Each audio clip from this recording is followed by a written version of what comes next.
college search has become very complex in the last 20 years. Back in the day, I went to Iowa State. I poked my head up, I looked around and said, I'm going to go there. And off I went. And I wasn't worried about getting in. I wasn't worried about the finances of it. We just did it, right? Sadly, things have not kind of hung out in that space. So tonight, what I want to do is get you aligned with what college search looks like today.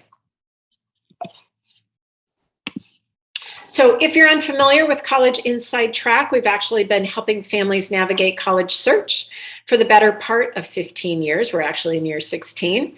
Our goal is actually the same for every single student, making sure they hit the right academic fit for them in their college, making sure that the colleges and universities that they accept fit them socially as a person, and then ultimately that those colleges align with the family's goals for paying for school as well. And if you've worked with families or you are a family who has a student, you know that college search can be very, very stressful. And so one of our goals is to kind of bring calm to chaos, right? Put process where it feels like there is none, and really help people reduce that stress and at the end of the day, hit their goals. So we're going to start here. I always think about college search a little like working on cars, probably because my husband's a car guy.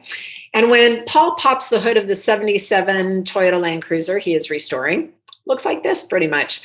Parts and pieces, easy to identify. They're spread out. You can get your hands in there. And maybe most importantly, we have the tools sitting right in our garage that Paul can use to get that work done. Well, college search used to be kind of like that. I mentioned I went to Iowa State, I looked around, chose that, off I went. It was pretty straightforward. Sadly, though, things did not say that way. And so when I say to Paul, like, hey, there's something up with my car, he always tells me the same thing, like, call the mechanic, Cozy. And he tells me that because when you pop the hood of my car, this is what it looks like, right? Everything's smashed in there. It's layered over the top of each other. You can't get your hands in there. And maybe most importantly, we don't have a diagnostic computer that you need to be able to aptly fix your car. And so consequently, college search looks a lot like this. The lack of transparency in the acceptance process and the lack of transparency in the financial process make it really hard for families to do a strategic college search. So I have a quiz for you. We're going to see how smart you are. Now I don't have an actual quiz. You're going to have to think of your answers, and we'll just have to trust you. So here's the deal. As a percentage, how much do you think tuition is increased nationally at public institutions, so your state colleges and universities, since 1990? Is it 73%, 106%, 180%, or 213%? I'll give you a second to make your choice. Let's take a peek.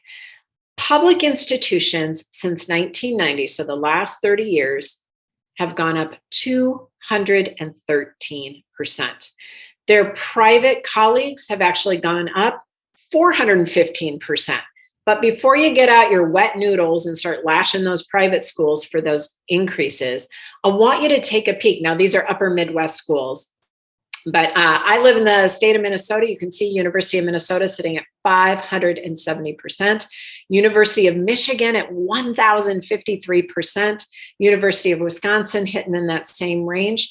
The University of Texas, I did this look not too long ago. They've gone up about 700% in the last 30 years. UConn on the East Coast at 1,300%. The UC schools have gone up about 640%.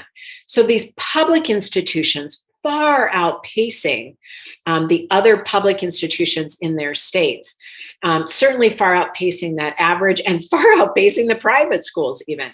So it's important to understand that, again, kind of the way that people think about college and college search is a little bit antiquated. And we're going to see how these numbers play into what a financial strategy might look like for your family to actually pay for college. So Cece mentioned that I do free consultations. I do these every day of the week. I love these. I got into this because I care about this process. It makes me crazy that the colleges lack transparency. And so happy to sit down with you and chat through your own personal college search. These are great tips. They don't fit every single family. And so I'd love to deep dive with you. What are we going to do in our hour together? Well, I'm going to answer your questions around college search. We can talk about those goal areas, academic, social, financial, and then I'll suggest some strategies. I will leave you with some ways to start to think about it. I can give you a rough of the outcome of your FAFSA, that EFC or now Student Aid Index, and suggest strategies then. What pathway should you be looking at? Should you be looking at a mix of schools that bring both need and merit to the table? Or are you indeed the family that is not going to qualify for need-based aid? So let's really focus on merit and how to think about that.